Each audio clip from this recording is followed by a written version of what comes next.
Today, we're going over a massive update to the Veteran Sharpshooter guide because there's been a lot of changes to weapons and feats since the last one.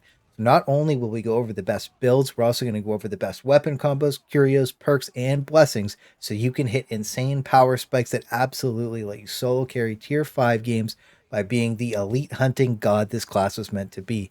And every clip in this video will really show all the builds and weapons' true potential, but on top of that, they're all on tier 5 Damnation, just like all the other guides, with full VODs of all the clips posted on the alt channel and linked in the description with everything else you need.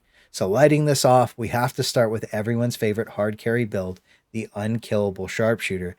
And you've seen it before in the previous guide, but with a couple of feat changes from a few patches, it can really drag the worst teams through tier 5 when you combo it with an MG12 Lasgun and a power sword. So starting with row 1, we take Confirmed Kill. It's easily just one of the best feats in the game, and it really just lets you spam replenish your toughness in high intensity situations, basically making you unkillable. But the other two feats can be really solid in this build, and it really depends on personal preference.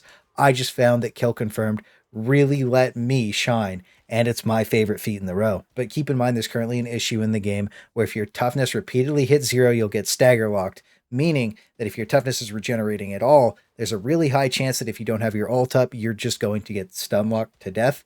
So just be careful for that. I'm going to keep bringing it up until it gets fixed, and there's a diminishing return added to when your toughness breaks, because that's honestly just how it should be.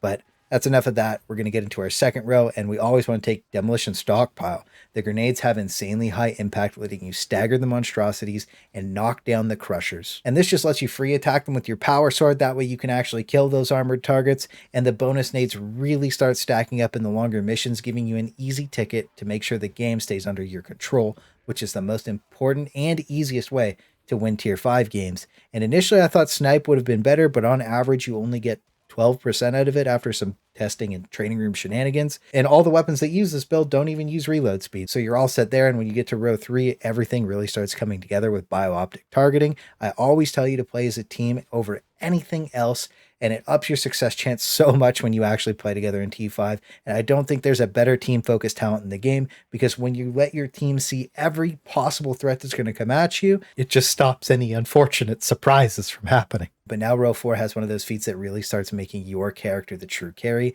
and that's Unwavering Focus. It honestly just lets you stand out in the open with your ult up and delete everything when you combine it with row 6. But before we get there, we have to talk about row 5. I've personally been swapping between Bleed Grenade and one after another. Both seem to have about the same value, so that one's up to you personally. And then finally, when we get to row 6, we always take Counterfire. It's just insanely good, and when you get into situations like this, it really starts hard carrying games by making you that unkillable monster with an infinite ult, just tearing everything to pieces. And the reason you don't take Sustained Fire over Counterfire is simply the designated targets on scab shooters. This lets you keep your ult up pretty much indefinitely in those big firefights where there isn't that many elites.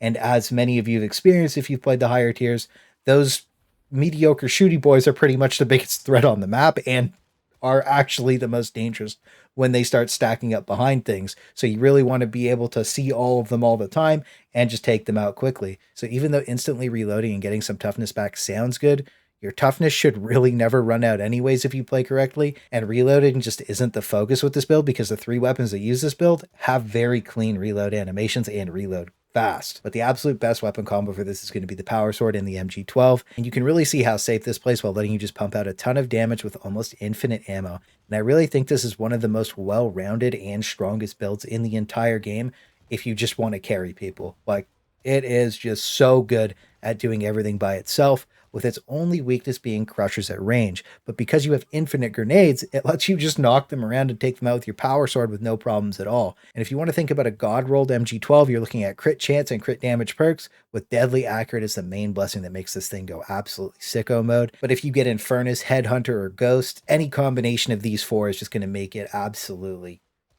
ridiculously strong. And for any new people that are confused about to guarantee craft at least a decent item, it's all covered in my full crafting video, so make sure you check it out if you need it. But if the MG12 isn't your style, then you can use the Helbore Lasgun with this build. It actually works pretty good, even though the gun is just not fun to use, and you have to use the MK2 variant specifically. It's basically the MG12 of these Lasguns, and it's a common pattern, and there's only one usable Lasgun of each type. So because the MK2 has good base damage with solid charge damage, it lets you basically deal with everything and actually gets the advantage of being able to deal with crushers at range too. But the big downside is that it doesn't have a scope and is generally just not fun to use and is altogether unusable without the onslaught blessing, which brings us into our third Lasgun, which is also unusable without its blessing, and that's the MK6 Recon Lasgun. Specifically with the Infernus blessing, this thing's DPS actually gets ridiculously high and 100% has a place in tier 5, but without the blessing is a very mid weapon, and the other two Recon Lasguns are honestly just terrible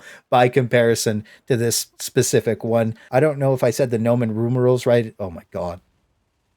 Talking's hard. I get it. Doesn't matter. That's the Recon Lasgun you want to use with Infernus. You don't have Infernus, don't bother. It's not very good. And that'll take us into our second build where both of the guns don't even need perks or blessings. They just perform. And if you get perks and blessings on top of a good one, it just makes it ludicrous and takes it out of control. And that's our Monster Hunter Reload build. We've talked about it in the past, but it's specifically tailored to hunt the biggest and baddest elites and carry your team by removing any threat before it can even be one. And I specifically did make this for the old bolter and plasma gun, but they got buffed. So now it's even better. And now it's the most successful build I've played with across the board, and I almost never actually lose games with it. And the plasma gun's actually one of my favorite weapons in the game, and I have a ton of VODs showing how amazing it can truly be. So the feats you want to take for this build, starting with row 1, are confirmed kill because you're always elite hunting. Then on row 2, tactical reload, and remember, always leave 1 round in whatever gun you're using with this build to make the most out of it. Then when you hit row 3, bio-optic targeting again, just turns people's brains on and keeps the game going at a nice pace. And on row 4, unwavering focus, even on this build, can go a long way depending on how many elites respawn, because you're going to be killing them all by yourself, basically. So sometimes you end up getting your ult up for an insanely long time, and since Camo Expert got stealth nerfed, it's not as good as having damage reduction, but that takes us to row 5 with one after another, and this is really where you're going to start noticing that reload speed start stacking up. And finally, when we hit row 6, the bigger they are is what's going to let you absolutely delete the big hard targets. And there was a little bit of a debate, and people were trying to tell me about sustained fire. The bigger they are lets you hit breakpoints that sustained fire never could. And the 50% damage really comes into play when you need to delete those crushers and other ogrins quickly, or even in one shot. Because in T5, you simply just don't have infinite ammo to just gobble up all the time to yourself unless your teammates are specifically playing around you to eat all the ammo. And even then, that's just honestly not viable. And this feat has way more value than anything else you can take with these two guns, just because of how important it is to actually take those targets out quickly on Damnation.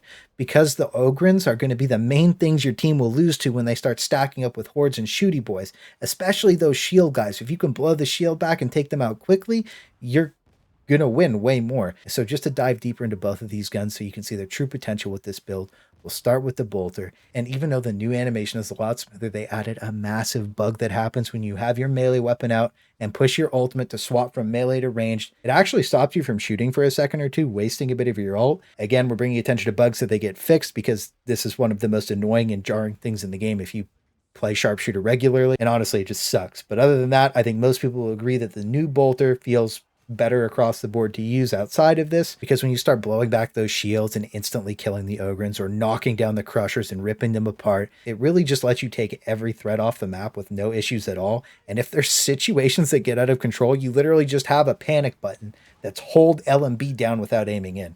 It's so simple, so easy to use, and it just hard carries so many games. And there's no other weapon in the game that can even contend with it other than the Flamer. So personally, this is my hardest carry weapon, and I have a beast of a bolter with perfect blessings and perks. So if you're looking for a god roll, something like this is what you would want perk and blessing wise. Mine personally has lower stopping power, but it's so hard carried by the blessings that it just doesn't matter. And having reload speed on this thing instead of unyielding damage would be good too. But that unyielding damage really comes into play when you have to deal with monstrosities and stuff. And one other thing to keep in mind before I forget is that every shot CCs and adds that like suppression to the small boys for about 1 second, making every clip a potential 15-second CC to hordes, and it has enough penetration to just rip through everything. So I don't want to see any more people saying the bolter's bad, because with the reload speed you get from this build, it makes it even better by removing all of its weaknesses, and because your ultimate removes the sway, it lets you pop whatever you need to even across the map. So if you combo this with the power sword, you'll be the heretic slaying machine the Emperor deemed you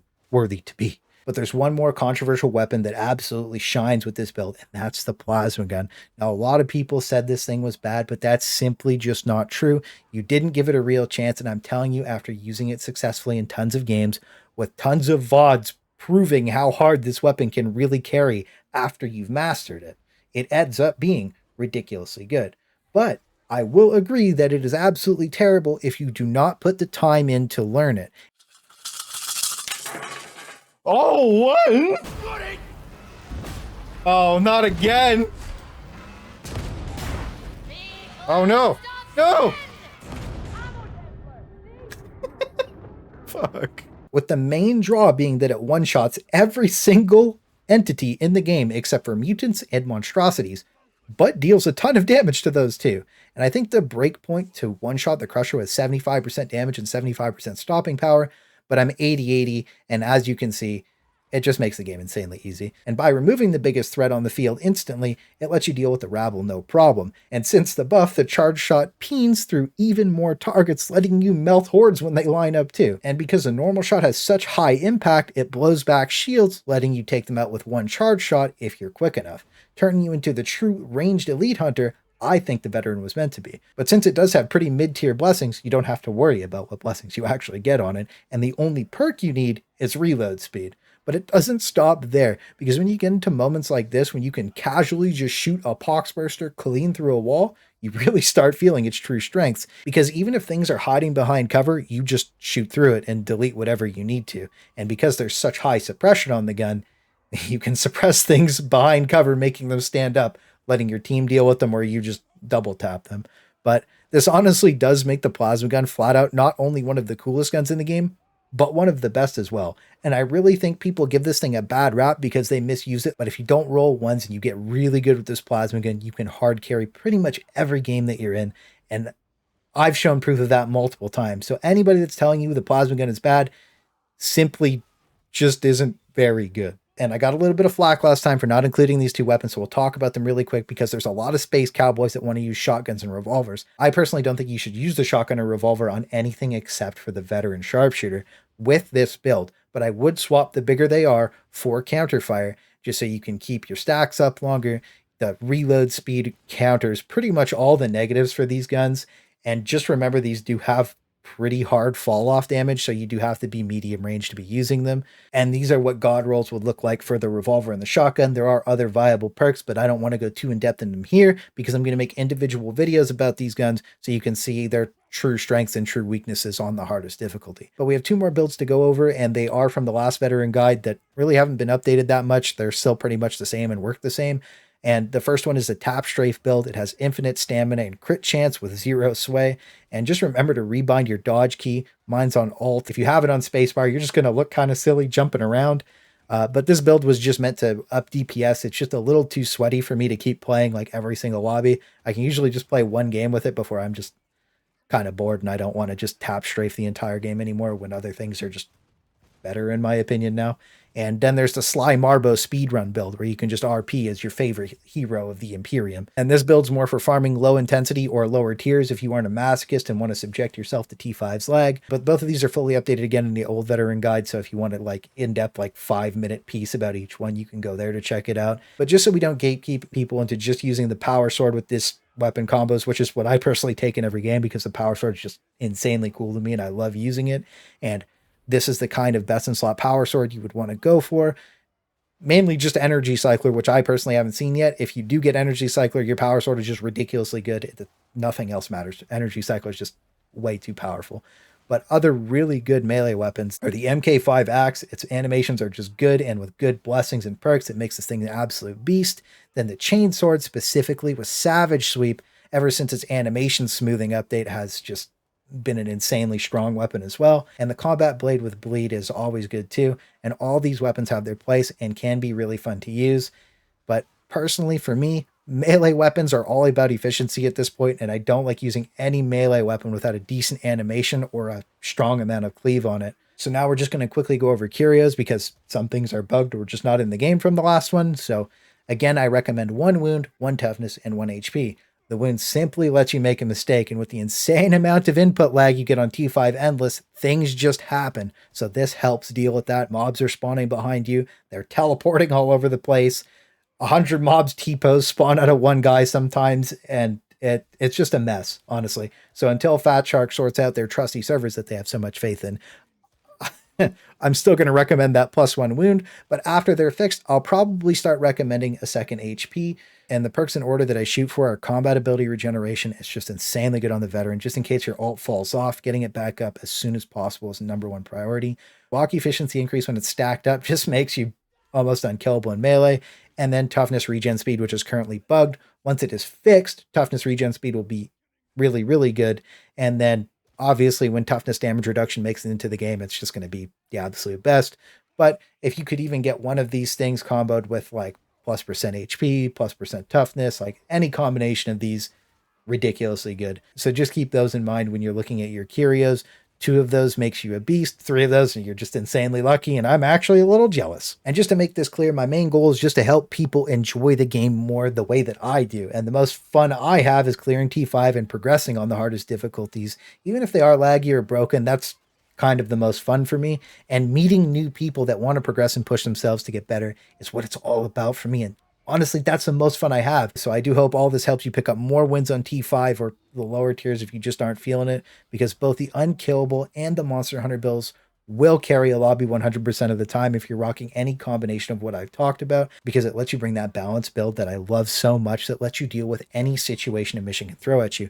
And again, if you need more guidance, more whatever, the full VODs are there so you can see direct examples of every single thing that I'm doing in game, and it's all posted on the alt channel, and every example of each weapon is linked in the description on tier 5 Damnation. So if this did help you out, make sure you join the Discord. I'm trying to get more and more people into T5. I'm trying to set up more community runs, and I'm just trying to get more people together with the same mindset as me. So I'll also be starting to stream on Twitch coming up after my internet gets upgraded, because currently I just don't have the upload speed to actually support it right now.